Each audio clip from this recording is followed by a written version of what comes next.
I'm gonna steal one and say how many people are here today. There's a few more of us here than were here earlier. That's awesome. My name's Guy Williams, and I lead an organization here in town called Detroiters Working for Environmental Justice. It's quite a mouthful, so we normally call ourselves DWEJ. It's a lot easier to get that part out. And we started back in 1994. And so we, in that way, were the first environmental justice organization in Michigan.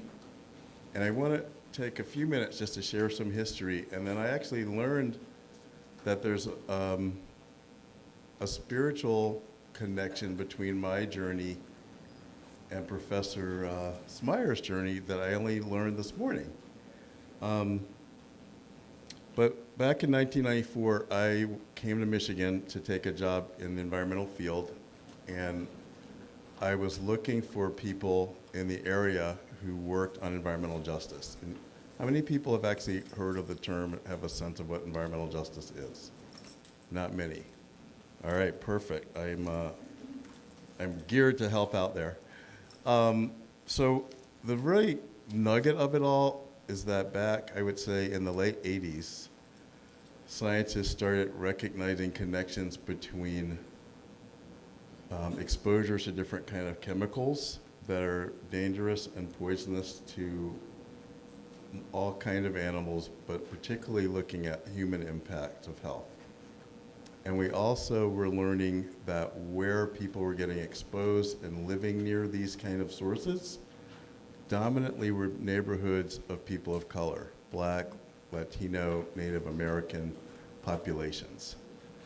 And the more that that train of thought got studied, the more that premise was borne out over hundreds of research studies in the late 80s, early 90s. And it started to raise people's awareness and consciousness that we need to do something about this. And so a really robust movement around the world, actually, but particularly in the United States, has been rising to address the disparate income impacts are called, meaning there's an imbalance in how much people like predominantly live in Detroit, for example, are exposed to poisons versus the general population. And so what happened for me was I was a newbie in the environmental movement in 1989. I started my career, and in 1990, I was working at a national group, and there's communications to the national groups.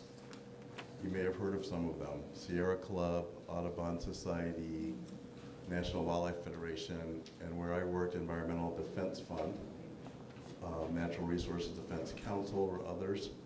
There were these letters written to folks accusing the collective environmental movement of racism. And I was really struck by that because I was like in my third month of a new career as a Black man, and I thought this is the best thing I found in a long time for me, because I was in that mode of my own personal story of asking the question Dr. Smyer asked: what can I do? Like, I had kind of a troubled early adulthood, and I wanted to like get on a good track. And what God brought me to was environmental work. And then within that, what God brought me to was awareness of the suffering and the dying that was needlessly occurring because people are getting exposed to these poisons in ways we did not know initially. Today we know a lot more, but we need to do more to catch up with what we know. And that's basically what my organization is about, and many others in the city are of like mind, and we all take kind of pieces of the elephant that we work with. So I asked to have everyone get this as a handout, a sheet that looks like this. It's the Principles of Environmental Justice. I don't know if everyone has them or not. Because I would just want to take a second to set the context of the work that myself undertakes in my organization. There was an event in October of 1991 called the People of Color National Environmental Justice Summit, Leadership Summit. And I was blessed to be part of the planning of that summit. And a lot of that planning took place in New Orleans, because that was centered near where a lot of the people who had inspired this movement were living in the deep Gulf south of the country and in the southwest. And what I learned about the exposures, and at that time, the New Orleans area was ranked near the top in the country in cancer deaths, things of this nature.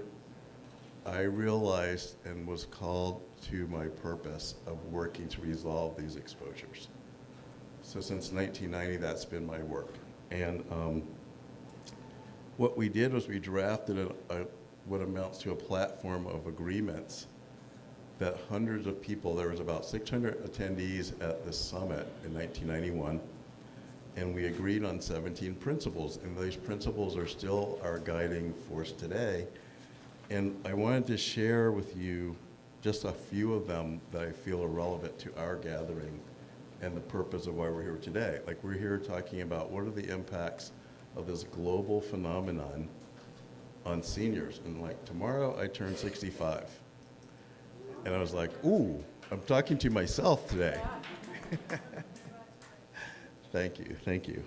So let's quickly take a look at number one. Environmental justice affirms sacredness of Mother Earth, ecological unity, the interdependence of all species, and the right to be free from ecological destruction. So it's a very broad statement, but what I want to highlight to you is the word interdependence. Both that it's in the very first principle and how key it is to everything else that's possible in our movement is activating awareness of our interdependence. If you skip down to number 5, environmental justice affirms the fundamental right to political, economic, cultural, and environmental self-determination of all peoples. And what's relevant there in real time today is it's an election year. So in my sketch that I did for our brief homework there, my bottom sketch was about voting. Because what I learned in my first months in 1989, which I knew really nothing about environmental policy, I was like, wait a minute. There are all these rules out there about what can and cannot be done or what should or should not be done. That collective rule book is determining the outcomes.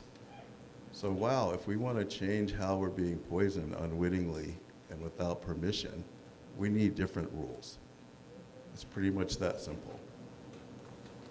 I'm like, well, where do the rules get created? They get created primarily by elected bodies. So one of the main methods of change that my organization and others work with is educating candidates and educating voters about what can be done to move the needle on our situation. So over there on the table, I have a few voter guides that we've put out for this year's series elections. It breaks down like our 5 main themes, and it also has Detroit candidate responses on some of these topics. That's organized by a group called Detroit Environmental Agenda, which we're conveners of that project. I want to skip ahead a little bit because I don't see my time prompt, but I can just feel I'm only halfway through. DWJ has been working, particularly in the last 5 years, to elevate our target energy to system change. Right now, that in 94, we were the only organization calling out any kind of dialogue about environmental justice. But today, thankfully, in our city, we have many organizations that either purposely think of themselves as EJ groups, or they just are taking on pieces that are relevant. You may have heard of groups like the People's Platform, or We the People of Detroit, or Sierra Club that's active, the Audubon that's active. They all have a bit of a niche that they take on. And what we've picked out as our niche is how do we get change in these global policies that have the most benefit if we can change them. So climate action is one of the tasks we took on 3 years ago, right about the time Dr. Smeyer's grandchildren were born. We started working, and I almost forgot to make my connection. What I was trying to say is that I did not know that my spiritual rebirth and adult direction in life was born in your hometown by what I learned in your hometown and what I saw. And that was even way before a disaster like Katrina. So there's just a lot of work to be done. And it can get kind of intimidating when you think, like, what can one person do to make change? And that's really why we feel it's very important to get a decent amount of basic information that you can trust. And our organization tries to ground our work with institutions like Cures and Wayne State. We also work with University of Michigan School of Public Health quite a bit. And I want to talk about one of those studies. How am I doing on time? 5? 7, thank you. We, DWJ and several community organizations are working with the School of Public Health at Michigan on a project we call the Heat Wave Project. And it's particularly relevant to a senior audience because we're looking at what are some of the conditions day in, day out in summertime that people are experiencing that was not the case, say a decade or so ago. Just this morning I heard on the weather report that this summer, Detroit has had 25 days of 90-degree heat or more. Yes. I mean, that's just ridiculous. Yeah, it sure is. I mean, I grew up in DC where that was more commonplace, but when I first moved to Michigan, I remember I was so excited. I had an apartment complex with a pool. And don't you know, the whole summer went by before I thought it was hot enough to use the pool. That is not a threat today in Detroit.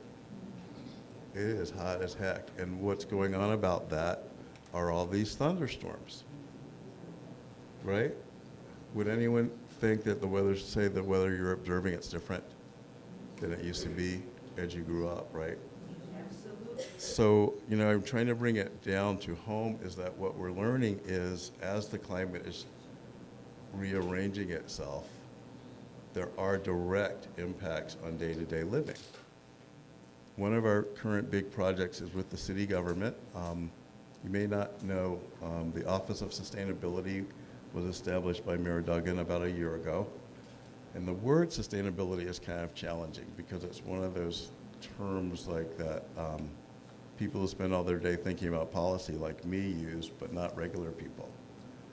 And what I would say is that sustainability is really about how do we act today as humans and as a society that will at minimum not make things worse for the future and ideally make things better for the future.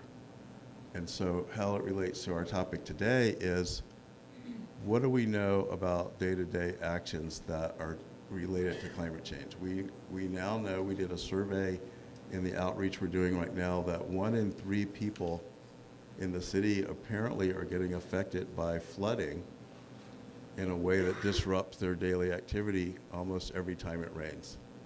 Does that sound right?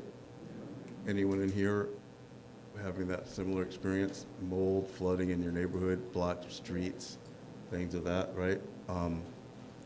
So we're working with the city to develop a plan that has all of the agencies working more cohesively, the different departments, so they can team up and have a more, I would say more efficient on the one hand, but also more impactful result of working efficiently, right? When you have, for example, the planning department looking at, someone earlier was saying their neighborhood is basically blighted and razed.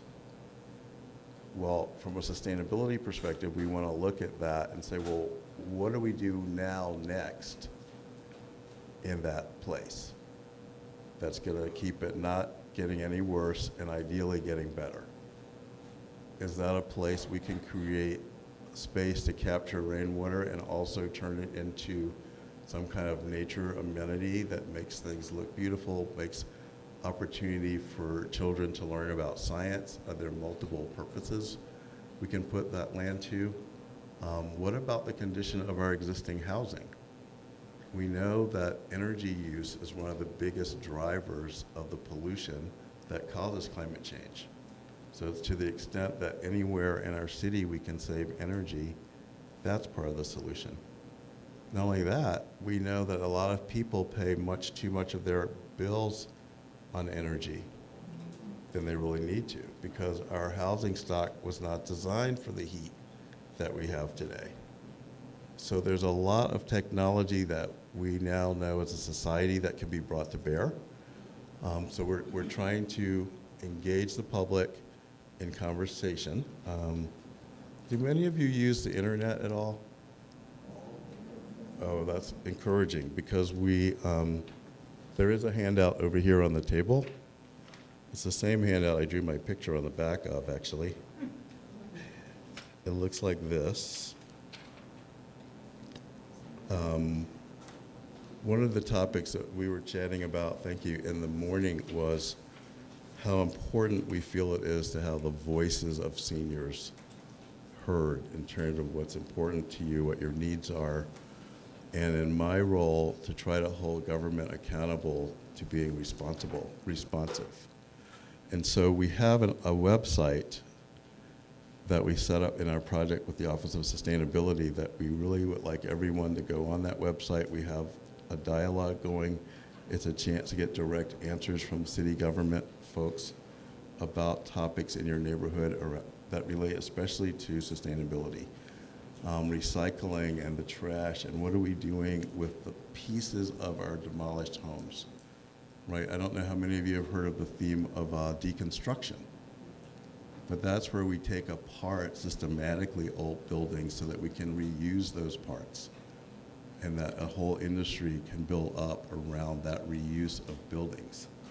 So things of this nature are examples of sustainability. Design, right? There's a lot of concern that people have raised in our surveys about safety. So designing what the land looks like, where lines of sight are, where lighting is, what kind of lighting. These are all elements that also are part of a sustainability vision that can help support safer neighborhoods. Let's see, what am I forgetting here? Oh. I wanted to share a little bit about what we found out in our heat study. I think I'm looking at the wrong prop, but I have this handout over here, which is a summary from the study. Some of the takeaways basically is that the homes that you well know without air conditioning, they're a problem in terms of heat. What we're learning is that people are having heat episodes, if you will, or feeling like you're really getting sick or getting faint. You're feeling faint from heat, things of that nature. Roughly half of the people in our study showed that they do need some relief from the heat. So this is something that we're going to try to design into the program with the city government. How can we help provide cooling centers? How can we design more effective dealing with heat, and in the wintertime, the reverse, like better insulation? There's a flyer over here also about the energy efficiency program that, depending on the age of some of your appliances, you can potentially get a free furnace. You definitely can get your furnace tested for free to make sure it's working efficiently, and if it's not and it's too old, you can get a free furnace. That's something that my organization's distributing those. Also refrigerators that use up a lot of energy, so if you have an old refrigerator, you might want to check that out. My basic thought here and call to action is to try to, as Dr. Schmeier encouraged us, to speak to each other, to speak particularly to decision makers that we're about to put in office, and participate in the voting process. That is the super key to finding solutions. Thank you so much.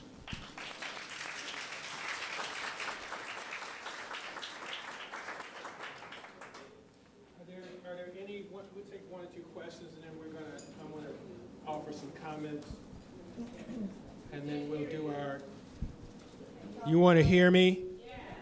Is that better? We'll take one or two questions from any of you troublemakers. No, I'm just kidding. Question. Where, do it? Here. Where? There we are. To your left. Oh, okay. I really don't need this. My question is, that's great.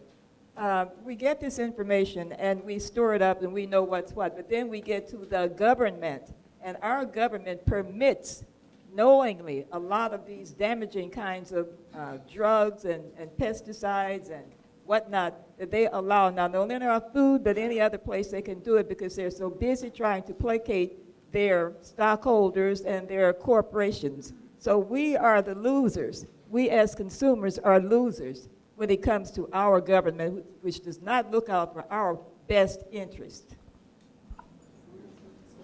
Well, I think you're saying what I said in your own words, basically. So what we try to do is coalesce that energy from people like you and make our collective voices louder to the point where there has to become change.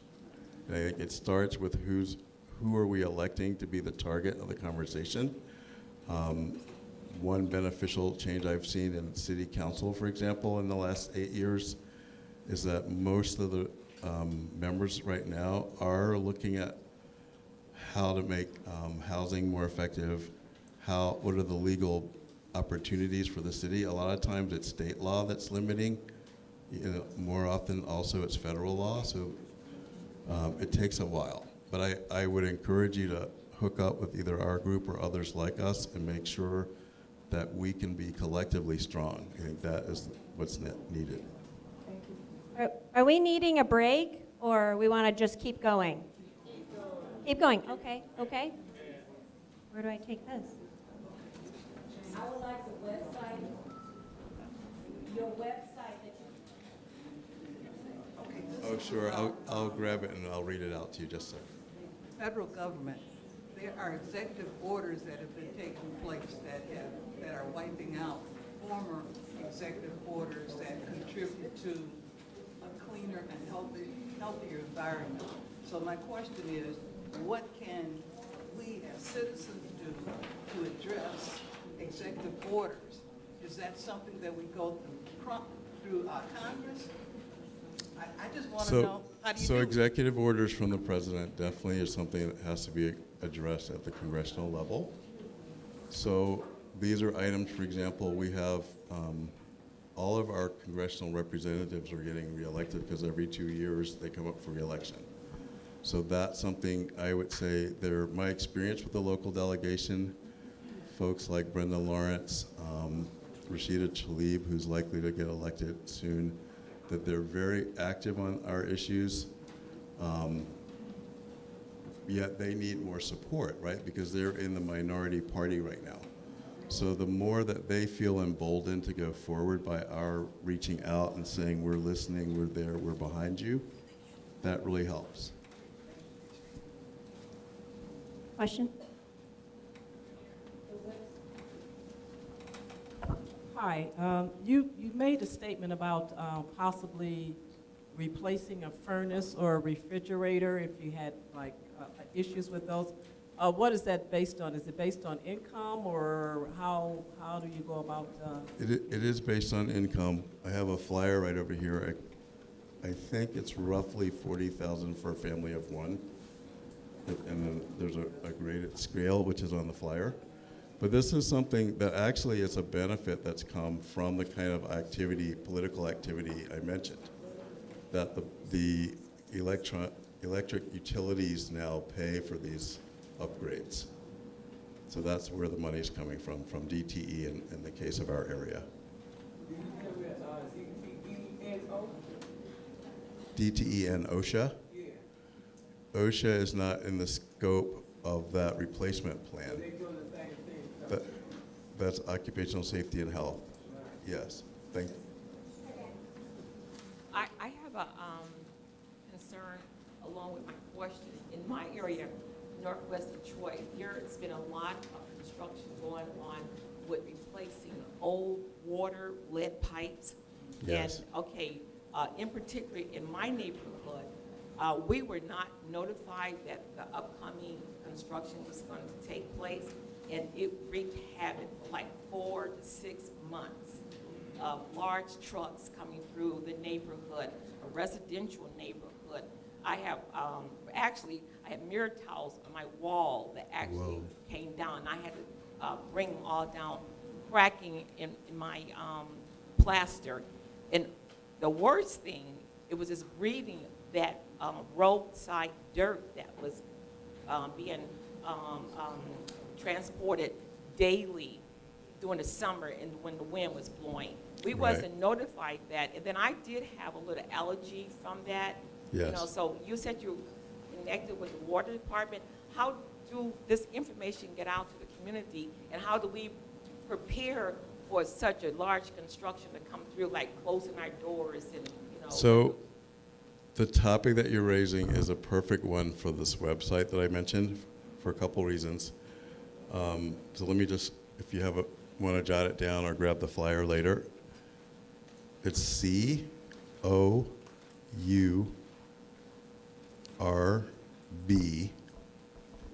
period CO / Detroit.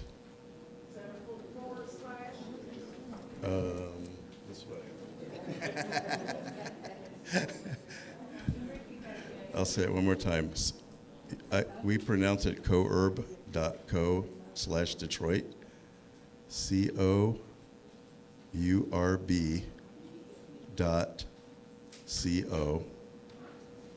/ Detroit.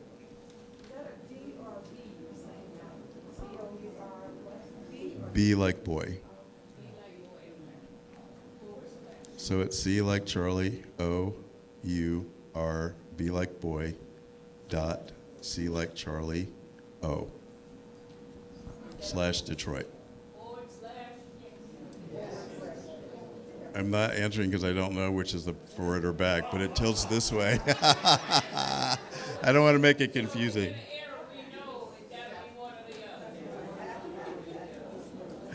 But you had another part of your question I wanted to respond to, and part of the reason I want to guide you to the website is because there are certain regulations that apply. I do not know if that was a violation or not in terms of notice.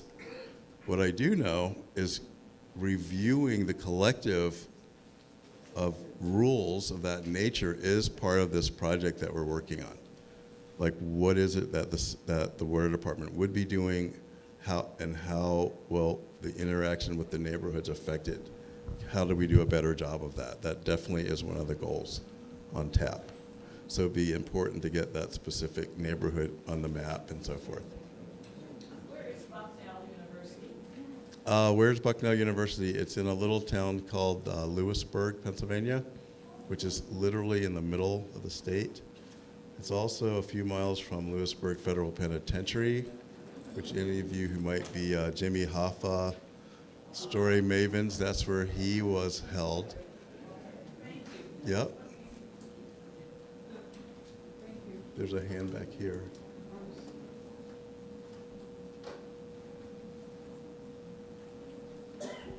Hi. I'd like to know, you talked about New Orleans and the type of cancer deaths that are going on down there. Have they done a survey of the Detroit metropolitan area and seen what type of things are going on here for our purpose? I'm starting to get allergies, and I've never had allergies before, and I wanted to see if there's anything that's going on here. Actually, yes. There I think it's been maybe closer to 10 years now, actually, a cancer study done in Southwest Detroit. I believe that was primarily organized by our Sierra Club colleagues. The findings are quite disturbing, and what you may or may not know about that area is the geography of many major types of manufacturing emissions is going on, and the dominant wind blows across the Rouge River and into Southwest Detroit. So in that area, among other things, you have the Ford manufacturing plant, the Rouge plant. You have Detroit Salt Mine. You have the refinery, Marathon Refinery, which is the only refinery in Michigan. You have a couple steel mills in that general vicinity. You also have Detroit Water and Sewage Plant, which a lot of people don't know two things about it. One, it's among the top 3 largest of its kind in the country, which means a lot of sewage is coming centralized to that place. A lot of people don't know that the final ending point of sewage is it's getting dried and burned. So there are sludge burning incinerators as part of that facility. So there's a lot going on down there, and as a result, a different project, little musical interlude, a different project that we're working on with the University of Michigan School of Public Health. We came out with a public health action plan last May that specifically addresses air pollution impacts. Some of the very, very sobering results of that research. For the first time, we can actually measure for our region the impact of air pollution on health. We know that over 18,000 hours of school and work time was lost by people being sick to air pollution-related illness. We know that that loss of time put a $6 billion drag on our local economy. And worst of all for me is we now know that every single day, 2 to 3 of us are dying from air pollution-related illness.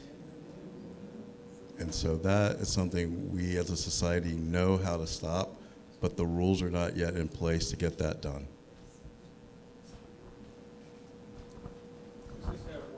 Being in Detroit and the issues with the water in the schools are in communities.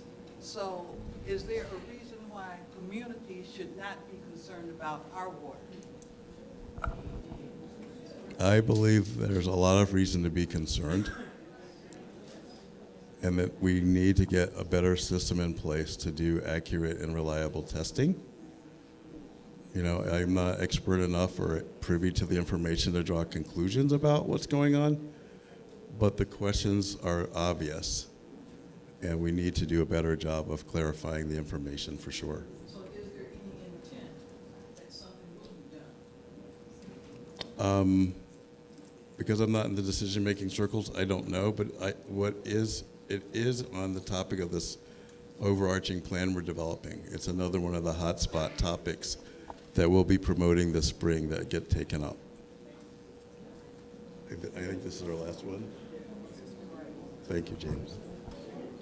Does Canada still bring its trash over to Detroit to be taken care of? Or has that? Yes, there's a lot of trash still coming across from Canada to Detroit and other Michigan destinations. One reason why is we're not charging enough.